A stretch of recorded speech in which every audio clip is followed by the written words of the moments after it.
میں خداوند سے محبت رکھتا ہوں کیونکہ اس نے میری فریاد اور منت سنی ہے. چونکہ اس نے میری طرف کان لگایا اس لیے میں عمر بھر اس سے دعا کروں گا. موت کی رسیوں نے مجھے جکڑ لیا، پاتال کے درد مجھ پر آ پڑے. میں دکھ اور غم میں گرفتار ہوا. تب میں نے خداوند سے دعا کی کہ اے خداوند، میں تیری منت کرتا ہوں، میری جان کو رہائی بخش. خداوند صادق اور کریم ہے، ہمارا خدا رحیم ہے. خداوند سادہ لوگوں کی حفاظت کرتا ہے. میں پست ہو گیا تھا، اسی نے مجھے بچا لیا. آئے میری جان پھر مطمئن ہو، کیونکہ خداوند نے تجھ پر احسان کیا ہے. اس لیے کہ تو نے میری جان کو موت سے، میری آنکھوں کو آنسو بہانے سے اور میرے پاؤں کو پھسلنے سے بچایا ہے. میں زندوں کی زمین میں خداوند کے حضور چلتا رہوں گا. میں ایمان رکھتا ہوں اس لیے یہ کہوں گا، میں بڑی مصیبت میں تھا. میں نے جلد بازی سے کہہ دیا کہ سب آدمی جھوٹے ہیں. خداوند کی سب نعمتیں جو مجھے ملی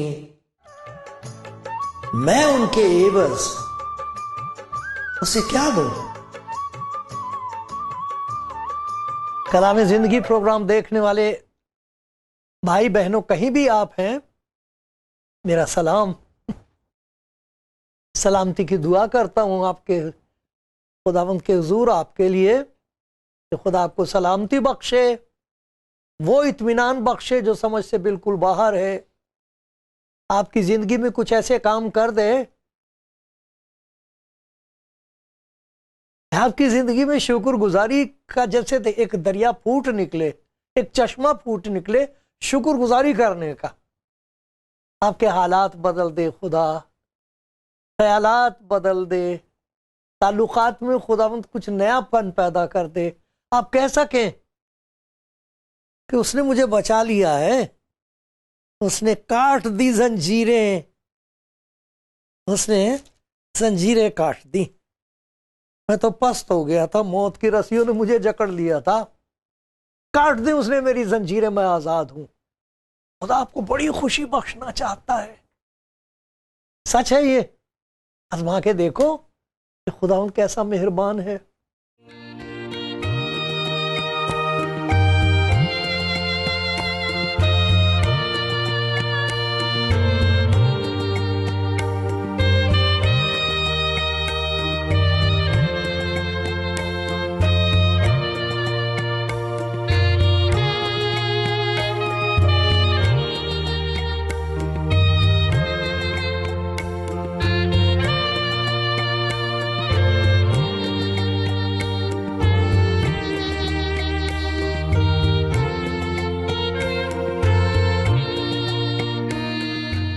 ایک بات سناتا ہوں آپ کو، اس سے آپ کا ایمان بھی مضبوط ہوگا اور جو خدا کا کلام آپ سننے کو ہیں اس کے لیے دل تیار ہو جائے گا. ایک ہسپتال میں ایک آدمی کئی دن سے بے ہوش تھا اور نہ کھا سکتا تھا، نہ کچھ پی سکتا تھا، نہ اٹھ سکتا تھا، پڑا ہوا تھا. گھر کے لوگ بھی پریشان تھے، ڈاکٹرز بھی سوچ رہے تھے کیا کیا جائے اور کیا کیا جائے. تو رات آئی، سب سو گئے. نرس آئی، دیکھنے سے بڑا تعجب ہوا دیکھ کے کہ وہ بیٹھا ہوا. اٹھ کے بیٹھا ہوا. جب نرس آئی تو اس کو دیکھ کے وہ مسکرانے لگا. تو نرس کچھ گھبرا سی گئی کہ یہ کیا ہوا ہے. کہنے لگا کہ کچھ کھانے کے لیے مجھے مل سکتا ہے. اس نے جلدی سے فون کیا, ایک لڑکی کچھ کھانے کے لیے لے آئی. ان کی آنکھوں کے سامنے اس نے کھانا کھایا, اور پھر کہنے لگا میں ابھی آتا ہوں. گیا, تھوڑی دیر کے بعد واپس آ گیا اور کہنے لگا اب آپ لوگ بے فکر رہیے, اب میں ٹھیک ہوں, مجھے اب نیند آ رہی ہے, سو جاؤں گا. وہ سوچ رہی تھی کہ ہوا کیا اس کو. اب اسے سمجھا رہی کہ آپ کی بیماری لا علاج ہے. کہنے لگا نہیں وہ سب تھا, اب نہیں ہے, مجھے محسوس ہو رہا میرے اندر طاقت ہے. اب میرا ہاتھ پکڑ کے دیکھیے, میرے اندر طاقت آ گئی ہے, مجھے محسوس ہو رہا میں تندرست ہوں. آپ کو مجھے سمجھانے کی ضرورت نہیں ہے, اس میں کوئی ایسی بڑی بات نہیں, میں تندرست ہوں. مجھے معلوم ہو رہا ہے کہ میں تندرست ہوں. دیکھیے میرا بخار نہیں ہے, اب مجھے بخار نہیں, دیکھیے سب کچھ جانچ کر کے دیکھ لیجیے, مجھے محسوس ہو رہا ہے کہ میں تندرست ہوں.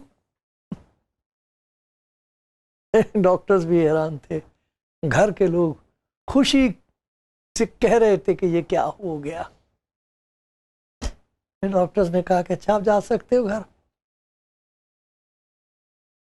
کچھ ایسا ہی ہے جس کی زندگی میں خداوند کام کر دیتا ہے. باہر کے لوگوں کو کیا سمجھا دے, وہ اب کیا جواب دے, اس کا کیسے ہوا, کون آیا تھا, کس نے شفا دے دی. وہ بیچارہ کہہ بھی اگر کہ ایک آیا تھا کوئی, اس کا چہرہ بڑا جلالی تھا, اس کی آنکھوں میں محبت ہی محبت تھی, اور اس نے مجھ سے کہا میں نے تجھے چھو دیا, تو چھوٹ گیا, میں نے تیری زندگی کے وقت بڑھا دیا ہے, جا شکر گزار رہنا, تیری زندگی کا ایک مقصد ہے, اسے پورا کرنا, گھر چلا جانا. اب وہ کیا سمجھائے, وہ کیا سمجھیں گے اسے.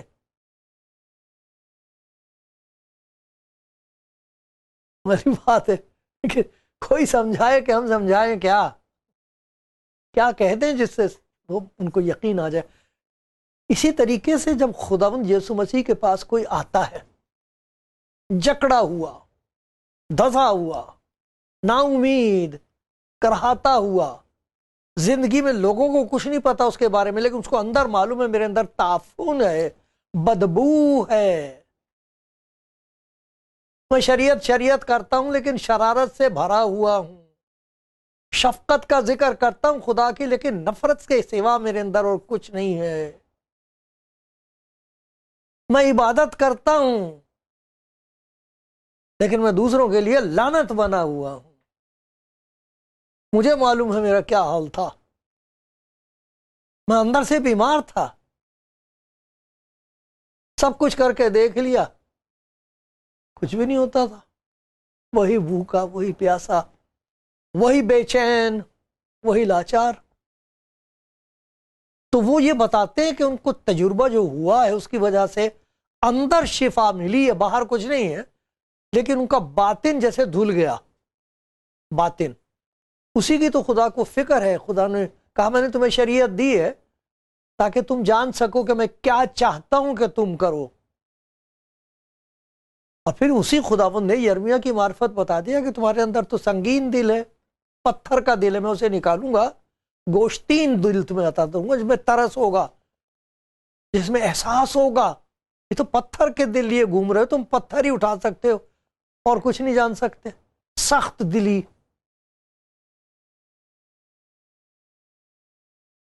تو کیسے پتہ لگے گا ایماندار کو کہ کچھ ہو گیا اندر, اور اب باطن جو ہے اب وہ بطالت کے قبضے میں نہیں رہا ہے, اس باطن میں خدا کی بادشاہت قائم ہو گئی ہے. کوئی اور ہے جو آ کر حکومت کر رہا ہے. سکونت نہیں, سکونت تو کوئی تھوڑی دیر کے لیے ہوتی, حکومت کر رہا ہے. اس کی مرضی پوری ہو رہی ہے میری زندگی میں. اب کچھ ہو گیا ہے, مجھے محسوس ہوتا ہے. تو کیا پہچان ہوتی ہے صحت کی, جو روحانی طور پر جس کی صحت صحیح ہے اب خدا کی نظر میں, اس کو کیسا محسوس ہوتا, اس کو کیسے پتہ لگے گا کہ میں ٹھیک چل رہا ہوں. اپنے آپ کو جانچنا چاہیے. دوسرے جانچتے وہ غلطی پر ہو سکتے, اور اگر صحیح بھی ہو تو کچھ کر نہیں سکتے. خدا جانچتا ہے اسی لیے تو دیکھو داؤد نے کیا خدا سے کہا. یہ زبور ہے 139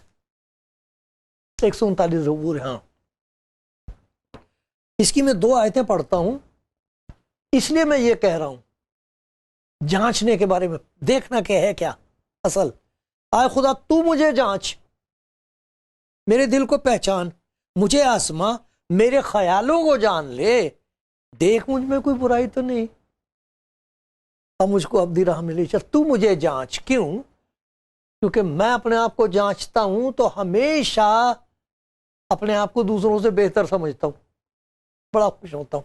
میں یہ کام کرتا ہوں جیسے تجھے معلوم نہیں، خدا کو بتاتا ہوں میں بڑا ایماندار ہوں، بڑا عابد ہوں، میں بڑی غیرت ہے مجھے تیرے نام کی. کوئی کہہ تو دے کچھ، میں تیرے خلاف ایک بات نہیں سن سکتا. بہت اچھا آدمی. اور خدا کہتا ارے تجھے پتہ ہی نہیں. اس لیے وہ کہہ رہا ہے کہ تو مجھے جانچ. لوگ جانچتے ہیں تو جھوٹ بولتے، تعریفیں کرتے، اور اگر سچ بولے بھی تو مجھے یقین نہیں آتا، اور اگر یقین آ بھی جائے تو کچھ کر نہیں سکتا. کیا کروں میں؟ تو مجھے جانچ. تو جب خدا کسی کی زندگی میں کام کرتا ہے تو اسے اس کا اصل حال دکھا دیتا ہے. جسے خدا کا دیدار حاصل ہوتا ہے اسے اپنا دیدار حاصل ہوتا ہے. پتہ نہیں میں کوئی غلط بات تو نہیں کہہ رہا، زیادہ جاننے والے لوگ وہ اپنی سمجھ کے مطابق، اپنے تجربے کے مطابق کہہ رہا ہوں، جیسا سمجھ میں آیا خدا کے کلام میں. جس کو خدا کا دیدار حاصل ہوا ہے اس نے کبھی نہیں بتایا کہ خدا کیسا ہے،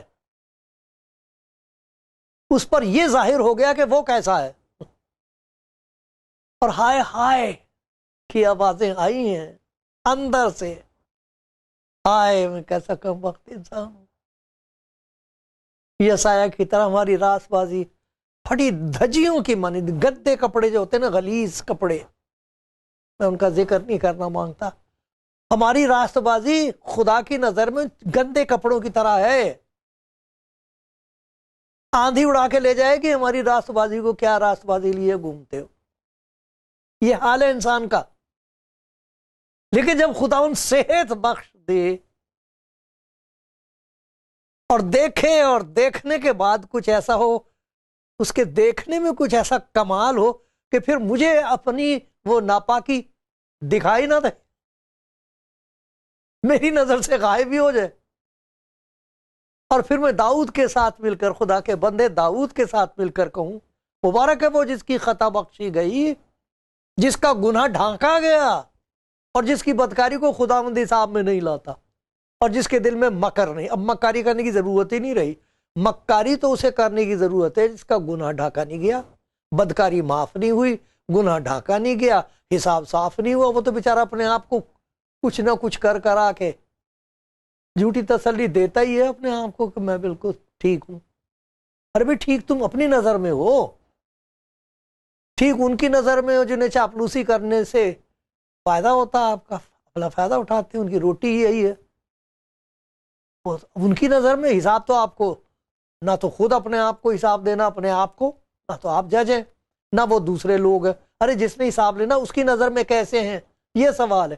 تو اگر اس کی نظر دیکھے اور آپ اس کی طرف دیکھیں اور اس کے چہرے پر مسکراہٹ ہو اور وہ کہہ دے آپ کے اندر، ایک آواز گونج اٹھے میری بیٹی تو بچ گئی، میرے بیٹے میں نے تجھے صاف کر دیا، اب تو صاف ہے، میری نظر میں صاف ہے، کیونکہ میں نے تیری بدکاری دھو ڈالی اور میں نے تجھے اس راست بازی سے ڈھانک دیا ہے جو مسیح یسوع میں ظاہر ہوئی ہے. اس نے نہیں کبھی کوئی گناہ کیا، ایک بے گناہ وہی ہوا ہے. اس کی جو راست بازی ہے وہ مفت بخشی جاتی ہے. اسی لیے لکھا ہے مسیح کو پہن لو.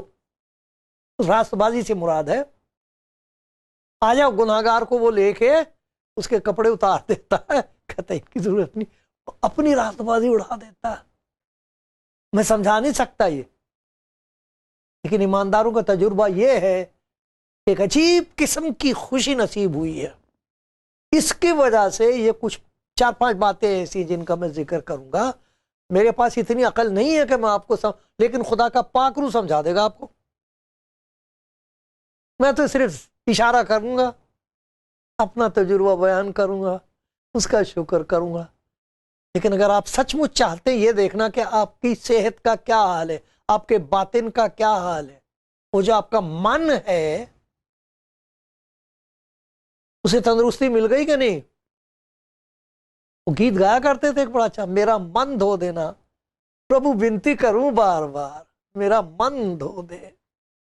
یہ تن تو دھو لیتا ہوں میں پانی سے، میں تو مینڈکوں کی طرح پانی میں پڑا رہوں اگر من دھل جائے. میں تو مگرمچھ کی طرح پانی میں پڑا رہوں اگر کہیں من دھل جاتا. لیکن مگرمچھ کی طرح جو ہڑپ کرنے کی جو میری خاصیت ہے وہ کیسے دھلے گی؟ میں تو خوفناک انسان ہوں اندر. میری بیوی سے پوچھو، میرے بچوں سے پوچھو، میرے پڑوسیوں سے پوچھے، کسی سے نہ پوچھو، مجھے معلوم ہے، تجھے معلوم ہے. اب تو نے مجھے دھو دیا خدا. کیسے پتہ لگے؟ سب سے پہلی نشانی یہ ہوتی ہے اس کی زندگی میں شکر گزاری ہوگی. ہے نہیں ہمارے اندر ایسے کہتے ہیں ہم تو بڑا خدا کا شکر کرتے ہیں جی، بڑا نام لیتے ہیں جی، کھانے سے پہلے بھی اور کھانے کے بعد بھی اور سونے سے پہلے اور اٹھتے ہی. کس بات کی شکر گزاری؟ خدا کہہ رہا ہے بیمار تو ہے ابھی، شکر گزاری کس بات کی کر رہا ہے؟ اس میں میری تو کوئی تمجید ہی نہیں، یہ تو میری بدنامی ہے. میرا نام لیتا اور پھر میں ایسے کہ ویسے ہی خدا کا نام لوں اور وہ کام کروں جن سے دوسرے لوگوں کو لیے مصیبت کا باعث بنا رہا ہوں میں. خدا کہے گا میں نے نہیں کیا، تیری حالت بھی ویسی کی ویسی ہے. لیکن اگر وہ بدل دے اور آپ کو پتہ لگے کہ کچھ ہو رہا میرے اندر، یہ کیا ہو رہا ہے، یہ میں نے کھڑا کیا، بہت بڑی حماقت کری کہ میں نے اپنی بیوی کو اٹھایا صبح تو میں نے اس کو کہا کہ میں چائے لایا ہوں آپ کے لیے، اور وہ رو پڑے، وہ رونے لگے. کیا ہو گیا آپ کو؟ آپ بیٹھیے، آپ میرے لیے چائے لائے ہو اور پھر آپ کہیں کہ میں معافی مانگنے آیا ہوں، میں نے تجھ پر بہت ظلم کیا ہے، میں تو معافی مانگنے آیا ہوں. وہ کہیں ہوا کیا آپ کو؟ اور پھر آپ کو میں شکر گزاری کرنا چاہتا ہوں خدا کا، اس نے مجھے اندر سے دھو دیا، میرا من بدل گیا، میرا باطن بطالت کے قبضے سے چھوٹ گیا. میں تو تکبر کے قبضے میں جی رہا تھا، مجھے تو پتہ ہی نہیں تھا کہ خدا کا خوف کیا ہوتا ہے. میں تو شکر گزاری کرنا چاہتا ہوں خدا کا تیرے لیے. کیا سوچے گی بیچاری عورت ہے؟ کوئی اندازہ لگا سکتا اس کی خوشی کا؟ بچے بھی آ جائیں، اکٹھے ہو جائیں آپ کے گھر میں، ایک عجیب قسم کی خوشی ہو، ایک عجیب قسم کا جشن ہو، اور آپ لوگوں کو اور پڑوسیوں کو بتائیں کہ دیکھو مجھے معلوم نہیں تھا کہ خدا کا ایسا انتظام ہے کہ اس کا کلام جسم میں ظاہر ہوا ہے، اس کا نام مسیحا ہے، وہ علاج ہے ہماری بیماری کا جو ہمارے باطن میں ہے، اندر ہے. دل کی جو بیماریاں اس کا علاج اس کے پاس ہے. صلح اور سلامتی کا شہزادہ وہی ہے، معاف کرنے کی توفیق اسی کے پاس ہے، معاف کر دینے کی طاقت وہی بخشتا ہے. یہ ہوا میرے ساتھ، اور لوگ کہیں گے صاحب اب ہم نہیں آئیں گے تمہارے گھر. دیکھو کیسی عجیب بات ہے، اب نہیں آئیں گے ہم تمہارے گھر. اور بیوی ان کی طرف دیکھے، اپنے آدمی کی طرف دیکھے، اسے لپٹ کے کہے نہ آئے، کوئی نہ آئے، میں ہوں یہاں آپ کے ساتھ. آپ اسے کیا کہیں گے؟ یہ نجات نہیں تو پھر کیا ہے؟ شکر گزاری نہیں ہوگی تو کیا ہوگا؟ وہ کہیں گے خدا تیرا شکر ہو، تو نے ہمیں اندھیرے کے قبضے سے نکال کر اپنی عجیب روشنی میں داخل کر دیا. وہ شکر گزار ہوتے ہیں. اتنی اس کی کو کوئی پرواہ نہیں لوگ کیا کہہ رہے ہیں، کیا نقصان ہو جائے گا، کس بڑا خطرہ ہم نے مول لے لیا، خرید لیا ہے، ہماری تو نوکری، کچھ پرواہ نہیں ہوتی ان کو. اتنی زبردست طاقت ہوتی شکر گزاری کیا، خدا تیرا شکر. میں ہر وقت خدا ان کو مبارک کہوں گا، اس کی ستائش ہمیشہ میری زبان پر رہے گی، ہوا کرے۔ وہ غزل گایا کرتے تھے ہم ایک، کہ ہم نے مسیح کو دل و جان دل سے دیا، جو ہو سو ہو، اس پر کیا ہے مال و زر، ہم نے نثار، ہم نے فدا، جو ہو سو ہو۔ ہمیں کوئی پرواہ نہیں رہی ہے، ہمیں کوئی پرواہ نہیں رہی۔ شکر گزاری ہوتی ہے ان کے ہر چیز کے لیے، پڑوسیوں کے لیے، دشمنوں کے لیے۔ آئے خدا تیرا شکر ہے، ان کی وجہ سے مجھے پتہ تو لگتا ہے جہاں میں غلط ہوں۔ واہ، وہ بڑے پیارے ہمارے ہوئے ہندی کے، کہتے نندک نیئر راکھی ہے، تیرا بس چلا تو اس کی جھونپڑی اپنے پیسے سے بنوا دے اپنے پڑوس میں، بغیر صابن کے تو دھلتا رہے گا۔ وہ جو تیری تنقید کرتا اسے گھر کے برابر میں اپنا چھوٹا سا مکان بنا کے دے دے، بھائی تو یہاں رہ، مجھے دیکھا۔ نندک نیئر راکھی ہے، وہ شکر کرے گا دشمنوں کے لیے بھی۔ شکر ہو خداوند، شکر ہو خداوند، شکر ہو۔ شکر گزاری کی خوشبو ان کی عبادت میں ہوتی ہے۔ ایک اور چیز ہوتی ہے ان کی زندگی میں، وہ ہے خدا کے کلام کے لیے محبت اس قدر کہ وہ اس کی تابع داری کرنے میں خوشی محسوس کرتے۔ خدا کا کلام، شریعت جو وہ باہر نہیں ہوتی، ارے وہ تو ان کی زندگی کا حصہ ہو جاتی ہے، کوئی زبردستی نہیں ہوتی ہے، وہ جبر نہیں ہوتا ہے، نہیں نہیں نہیں نہیں، وہ تو ان کا عشق ہوتا ہے۔ اچھا تجھے اس بات میں خوشی ہے، اے میرے مالک، اے میرے خدا، اے میرے بچانے والے، تجھے اس میں خوشی ہے کہ میں اپنے دشمن کو معاف کر دوں؟ وہ کیا کر دیا؟ ارے تیرے منہ سے بات نکلی، ہو گئی، میں جا رہا ہوں ان کے گھر، دیکھی جائے گی۔ تیری شریعت سے محبت رکھنے والوں کو بڑا اطمینان حاصل ہے۔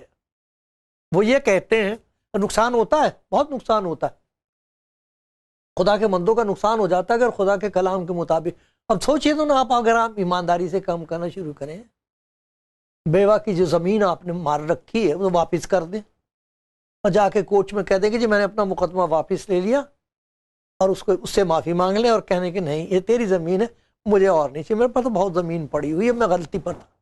نقصان تو ہوا آپ کا، اس نقصان کی کون پرواہ کرتا ہے؟ ارے میں خدا کا حکم مان رہا ہوں۔ شاگردوں کو، خدا یسوع مسیح کے شاگردوں کو رات بھر جیل میں بند رکھا، پیٹا انہیں، صبح کو بڑی بھاری ان کی جماعت تھی، ایک سینہیڈرن، بڑے بڑے عالم لوگ وہاں بیٹھے ہوئے، اور یہ بیچارے مچھیرے ان کو دھمکا رہے ہیں۔ وہ خبردار جو یسوع کا نام لے کے یہاں منادی کی، یسوع کا نام مت لینا، یہ اچھا وہ لنگڑا اچھا کر دیا آپ نے، وہ اندھا اچھا کر دیا، سب ٹھیک ہے کرو، یسوع کا نام مت لو۔ وہ کیا کہتے ہیں دیکھو، ممکن نہیں کہ جو کچھ ہم نے دیکھا اور وہ سنا ہے نہ کہیں، آپ مار لو اور ستا لو، ہم انکار نہیں کر سکتے، کیونکہ یہ سچ ہے، اسی نے ہماری زندگی میں کام کیا ہے، وہی ہمارے ساتھ رہ رہا، اسی نے اس لنگڑے کو اچھا کر دیا، جنم کا لنگڑا، تو ہم انکار کیسے کرتے ہیں؟ تو ان کی زندگی میں خدا کے حکم کی اس قدر محبت ہوتی ہے، جیسے داؤد کہتا نا، تیرے منہ کی شریعت میرے لیے سونے چاندی کے ہزاروں سکوں سے بہتر ہے۔ ارے محبت انسان کو دولت سے ہوتی ہے، اب شریعت سے ہو گئی محبت، تو ان کے اندر شکر گزاری ہوتی ہے، خدا کے حکم کی تابع داری ہوتی ہے، اور ایک اور چیز ہوتی ہے، خدمت گزاری ہوتی ہے۔ خدا کے پاک کلام میں یہ رومیوں کا خط آپ پڑھ لینا، دیکھو اس کا 4 باب ہے، نہیں رومیوں کا خط ہے 12واں باب ہے۔ اچھا ہے آپ اس میں دیکھنا کہ خدا کا پاک روح جب اس جسم میں آتا ہے ایماندار کی زندگی میں، تو وہ خدمتیں دیتا، لکھا روح کا ظہور فائدہ پہنچانے کے لیے ہوتا ہے، کوئی نہ کوئی خدمت دے دیتا انہیں، کچھ بھی، چاہے برتن دھونے کی، پڑوسیوں کے یہاں جا کے جی اچھا بی بی لا میں برتن دھو دوں، تو کا کو برتن دھوئے گی نہیں بی بی، میں سنا تھا تو بیمار ہو گئی تھی، کوئی نہ کوئی بات نہیں، میں بھی تو تیری بیٹی ہوں، برتن ہی دھونے کی خدمت دے دی، کسی کے بچوں کو مفت پڑھانے کی خدمت دے دی، کچھ نہ کچھ خدمت دے دیتا ہے جس کا نجات سے کوئی تعلق نہیں ہوتا، اس کا خوشی سے تعلق ہوتا، جہاں شکر گزاری ہے، جہاں شریعت کی تابع داری ہے، وہاں دوسروں کی خدمت گزاری ہے. دو باتیں اور بڑی پیاری ہیں، ان کا بھی ذکر کرنا چاہوں گا. خدا کرے ہم محسوس کر سکیں کہ خدا یسوع مسیح کے آنے سے ہم کو صحت مل گئی ہے اور ملتی جا رہی ہے.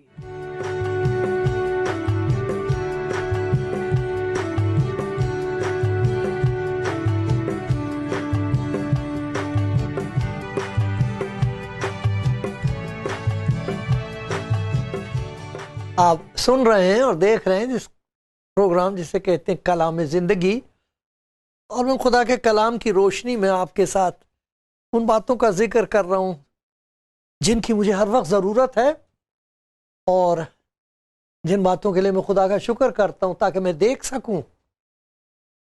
کئی دفعہ لوگوں کو کینسر ہوتا، پتہ اس وقت لگتا ہے جب آخری وقت آ گیا ہے، معلوم نہیں ہوتا. اسی طرح روحانی طور پر ہم بیمار ہوتے ہیں، ہم کو معلوم نہیں ہوتا، لیکن خدا کا کلام سننے سے اور پڑھنے سے ایسا ہوتا کہ خدا ہم کو دکھا دیتا کہ ہمارا حال کیا ہے، اور پھر ہمارے لیے موقع ہوتا ہے کہ وہ شفا دے دے. وہ دے دیتا ہے شفا اندر سے، باطن میں، باہر نہیں، اندر. تو اس کی کیا پہچان ہوتی کہ خدا نے اندر سے ہم کو پاک کر دیا؟ کیونکہ ہم جو کچھ کرتے ہیں سب اچھی باتیں وہ بعد میں اچھی ہو جاتی ہیں. عبادت کرنا، سخاوت کرنا، ساری باتیں جو ہوتی ہیں، لیکن اگر ان سے اور طہارت کرنا، یہ ساری چیزیں اگر وہ خالی کھال دھلے تو اس سے کیا فائدہ؟ وہ خدا کا بندہ گاتا تھا، ہم گاتے تھے، میرا من دھو دینا پربھو بنتی کروں بار بار، کہاں کہانی میں نہایا تو مجھے اندر سے دھو دے. سارے ایماندار اس بات کے لیے روتے ہیں، دعا کرتے ہیں. کہیں ان کے آنسوؤں سے باطن دھل سکتا تو دھل جاتا، کیونکہ جس قسم کے آنسو وہ بہاتے ہیں اس کے قدموں میں وہ بہت ہے.